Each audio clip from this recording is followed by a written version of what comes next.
దేవుని నామమున స్తోత్రములు. అందరికీ వందనములు. ఎలా ఉన్నారండి? బాగున్నారా? నేటి మనం ధ్యానాంశంలోకి వెళ్దామా? ఓకే, నేటి మన ధ్యానాంశము నీవు పని పూనుకొనుము.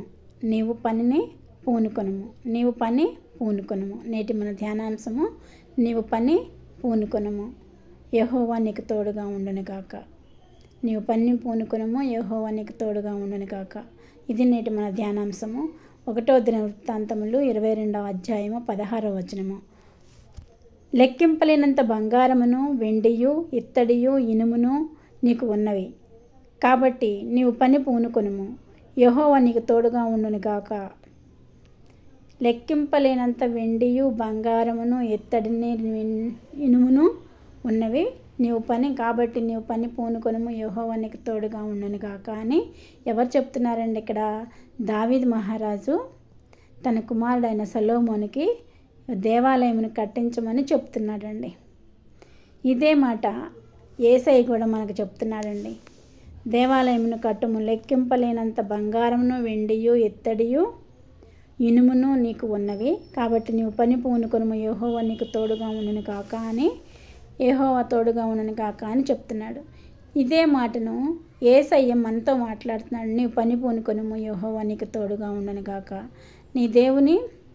నీ దేహము దేవుని ఆలయమని తెలుసు కదండి. మన పని ప్రారంభిస్తే అందుకు అవసరమైనవన్నీ సమకూర్చబడినవి. నీవు పని ప్రారంభం చేయి అని దావీదు మహారాజు యెరూషలేము దేవాలయం కట్టడానికి కావలసినవన్నీ సమస్తము దావీదు మహారాజు సమకూర్చి పెట్టారు. అది సొలొమోను కట్టడమే సొలొమోను యొక్క విధి. సో అన్ని సమస్తమును సమకూడి ఉన్నవి కట్టుము అని చెప్పి చెప్తున్నాడు. యెహోవా నీకు తోడుగా ఉంటాడు అని చెప్తున్నాడు. అదే మాట మనకి యేసయ్య చెప్తున్నాడండి. నీ దేహము దేవుని ఆలయం కదా. 1 కొరింథీయులకు రాసిన పత్రిక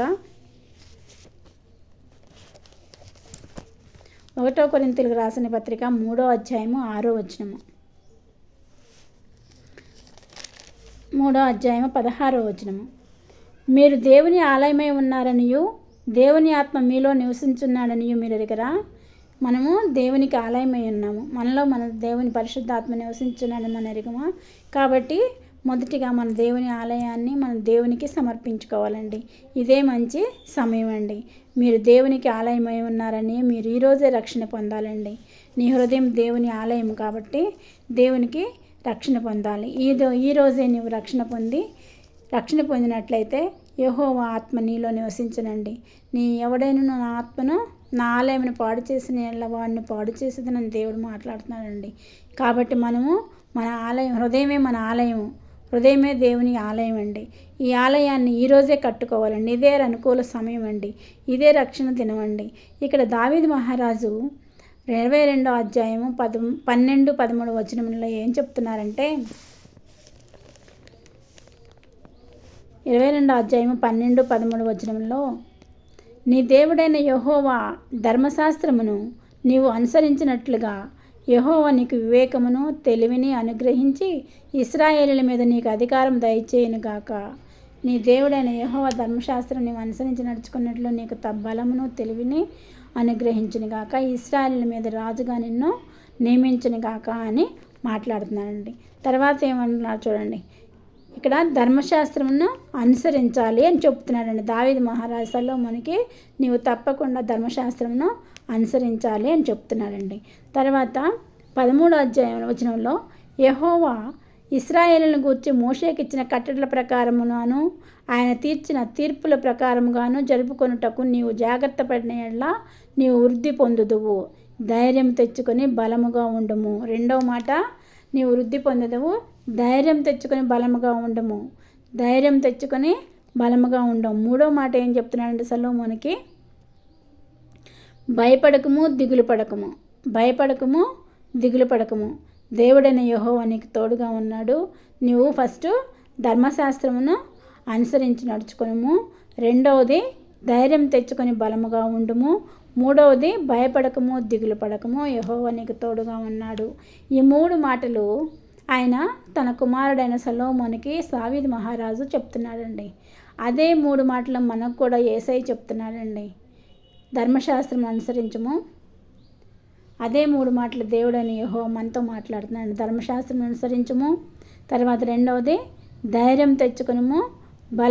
ధైర్యంగా ఉండి బలము తెచ్చుకొనుము. ధైర్యం తెచ్చుకొని బలముగా ఉండము. 3వ మాట భయపడకము, దిగులు పడకము, యెహోవా నీకు తోడై ఉన్నాడు అని 3 మాటలు యేసయ్య మనతో మాట్లాడుతున్నాడండి. మనం ఈ సమయంలో మనకి ఇదే రక్షణ దినం అండి. ఇదే అనుకూల సమయం అండి. ఈ 3 కార్యాలు మన రక్షణ చాలా ఉపయోగపడతాయండి. ఈ 3 వాక్యాలు మన రక్షణకి ఎంతో ఉపయోగపడతాయండి. ఈ 3 వాక్యాలు ఏంటి? 1 ఫస్ట్ దేవుని ధర్మశాస్త్రం అనుసరించాలి. 2 ధైర్యం తెచ్చుకొని బలముగా ఉండాలి. 3 భయపడకము, దిగులు పడకము, యెహోవా నీకు తోడుగా ఉన్నాడు. ఈ 3 మాటలలో మనం కూడా మన దేవునికి రక్షణ పొందడానికి మన హృదయమే ఆయనకి కాబట్టి ఈ హృదయం అనే ఆలయాన్ని నిర్మించుకోవడానికి ఈ 3 మాటలు మనకెంతో ఉపయోగపడుతున్నాయండి. దేవుని పనిచేయట్లో నియమంగా ఉండాలి. 1 ఫస్ట్ ఏం చేయాలి? దేవుని పనిచేయట్లో నియమంగా ఉండాలి. రెండోది ఏం చేయాలంటే దేవుని పనిచేయటంలో ఆసక్తిగా ఉండాలండి. మనం ఆసక్తిగా ఉండాలి. రెండోది నిబద్ధతను కలిగి ఉండాలండి. నియమబద్ధతగా అంటే మనం దేవుడు చెప్పిన వాక్యానుసారంగా నడవడం అండి. ఈ పరిశుద్ధాత్మది ఈ 3 కలిగి మనం ఉన్నట్లయితే పరిశుద్ధాత్మ దేవుడు మనల్ని నడిపిస్తాడండి. పరిశుద్ధాత్మ దేవుడు మనల్ని నడిపిస్తాడు. ఆయన ఆలకించినప్పుడు ఆయన మనకు సహాయం చేస్తాడు. మనము ఆయన పరిశుద్ధాత్మకి సమయం ఇచ్చినప్పుడు మనకు సహాయం చేస్తాడండి. మన హృదయంలోకి ఆయన ప్రవేశిస్తాడంటే హృదయం అనే ఆలయంలో ఆయన నివసిస్తాడు. ఆయన నివసించి మనకి ఏం కావాలో అవన్నీ చేస్తాడండి. ఆయన పరిశుద్ధాత్మ సమయం ఇచ్చినట్లయితే ఆయన నమ్ముకొని నిన్ను కుడికైనా ఎడమకైనా కదలనీయకుండా నిన్ను నిశ్చయంగా నిలబెడతాడండి.